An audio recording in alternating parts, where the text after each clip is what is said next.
Yan o. Nakita natin yan o. So yun yung poste. Grabe, kinis ng poste dito, yun o.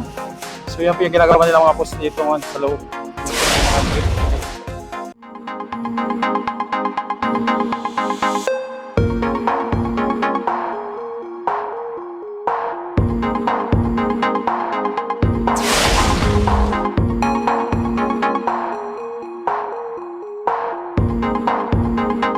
So at dito pa tayo sa may baba ng MacArthur Highway, sa may bahagi ng Apalit.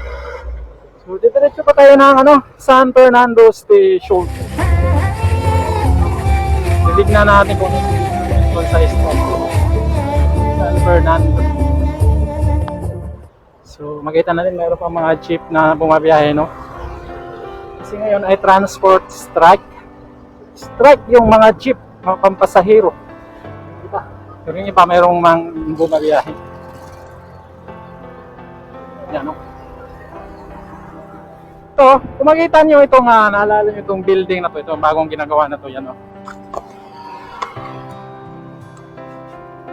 Noong umpisa pa lang tayo nag-update dito sa may Apalit, nakikita natin to ditong bahagi na to, yan o.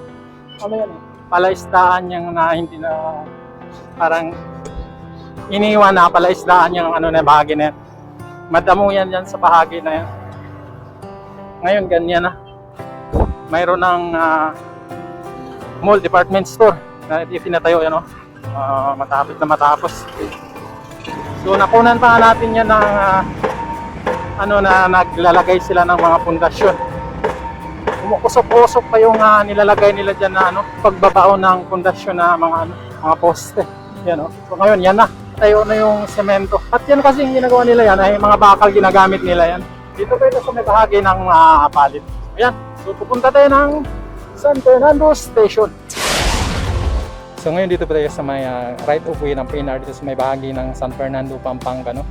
At doon so nandiyan na po yung sa may San Pedro, yung ginagawang may mga poste nila natatapos. So dito, papunta na ito sa direksyon ng San Fernando Station, yan, punta na yan doon. At makita natin dito sa mga bakod na to, yan, mayroon ng mga nakasulat, no? Lot 2352 meters, 2 meters. May natanong ko dito, titibagin itong mga to, yan. So dito, so, papunta na ito ng San Fernando Station. So, mataas na yung mga dito, mga talahib dito. May gumagawa ng mga parol dito. Yan. So dito sa may San Fernando, Pampanga. Kung makikita nyo yung mga malabong. Laki ng ginagawa nila mga pagparo. So, siguro bakit may mga iba-ibang mga nakasulat na lugar. Baka pinapagawa siguro. Siya, no?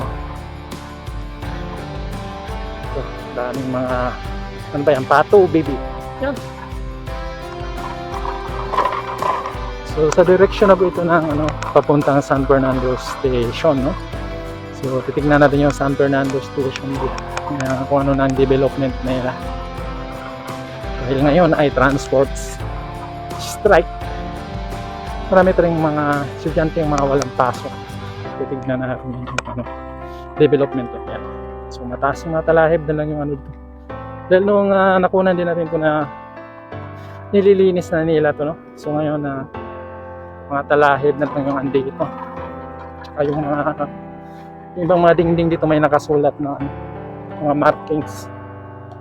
Siguro tatabasin kanila yung dito. May nakalagay vertical clearance 4.4 meters. Yan. Tawag ito sa kalsada dito.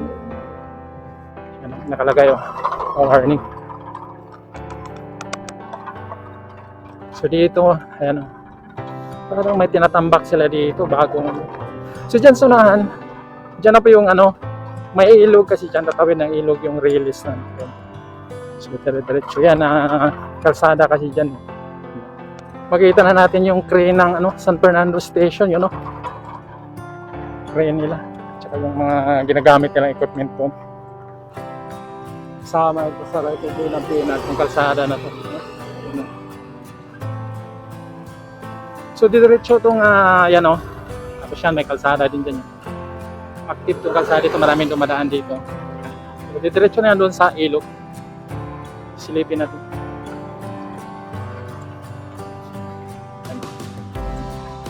So, yan, ito po yung sinabi kong ilog kanina. Yan, hanggang doon. So dito. So ito yung ilog. So dito tatawid yung ano. Yan. So ito yung ilog yan. Pag ano napupuno ng tubig ko pag malakas ang ulan. So, hanggang doon. At dyan tatawid yung right of way ng PNR yun. Hanggang doon yan sa may San Fernando Station. So ito po yun papunta na doon sa may ano. Nanggagaling sa ilog. Ito yun. So dito tatagos yung nanggagaling sa ilog. So dito. Yan, ilang metro na lang. Makikita na natin yung gagawing San Fernando Station. Ano? So parang maliit na lang yung daan dito. Dahil dito sa mga damo. Yan o. So mga damo na lang ito. Kaya parang lumiliit yung ano niya dito. Yan o. Yung kalsada. So dire-diretso na yan hanggang doon.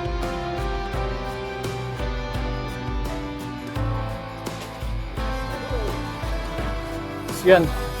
Yan po yung ginagawa nilang gate dito, no? Yan po yung poste. Ito yung building na to, hindi pa rin na-demolish. Tsaka makita natin dito, yan yung mga sasakyan, no? Puro mga private, wala yung mga jeep dahil transport strike na ngayon, no?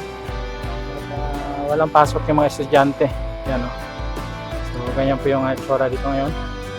Malinis yung yung kalsada sa mga...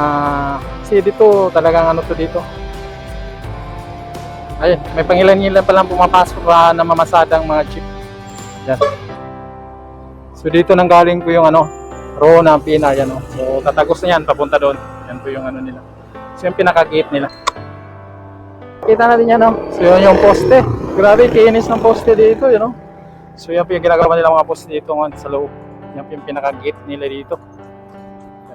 So doon, papunta na yung capital town. At dito naman, papunta sa may SM downtown. Yan o. So, So, ito yung makikita natin dito, So, yung mga poste. Tsaka, yan yung rim. Yan yung tapos na nila mga poste, At dito sila nag-aano ngayon sa gagawin nila dito. Probably ito, gagawan din nila ito ng na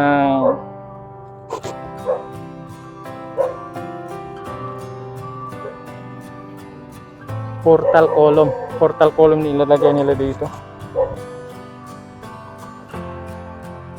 Nakikita natin dito na So, ito yung malapit ito sa lumang San Fernando Station. Yan o. Ito yung ginagawa nila. Ito yung ginagawa nilang dito. Portal beam. Malaki. Malaki. So, ito dito. Yan. Kadikit lang ito sa may lumang San Fernando Station. So, ito yung lumang San Fernando Station nila dito.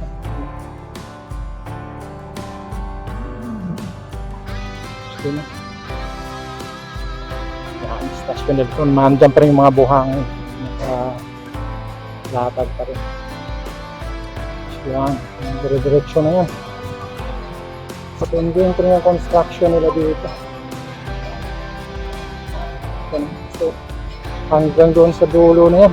Laki ng poste na ito. So hanggang doon na yung mga poste doon. So ito yung kanilang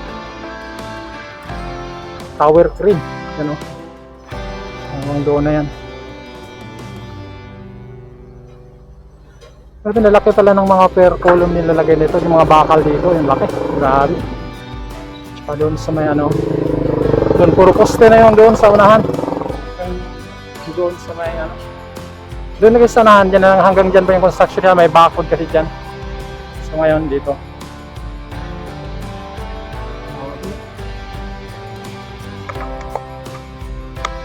ito yung pinakaliris dito sa may San Fernando Station. Ongoing yung construction nila dito. Yung lumang station, nakabakod, nakakulambo.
so high I'm hypnotized.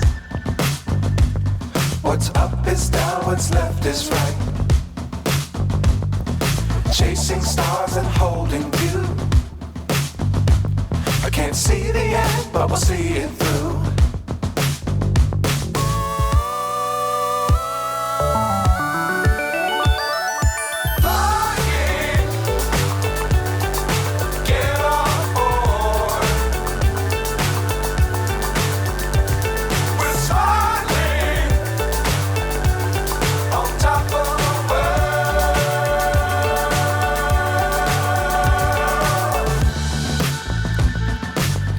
Times don't fly too high.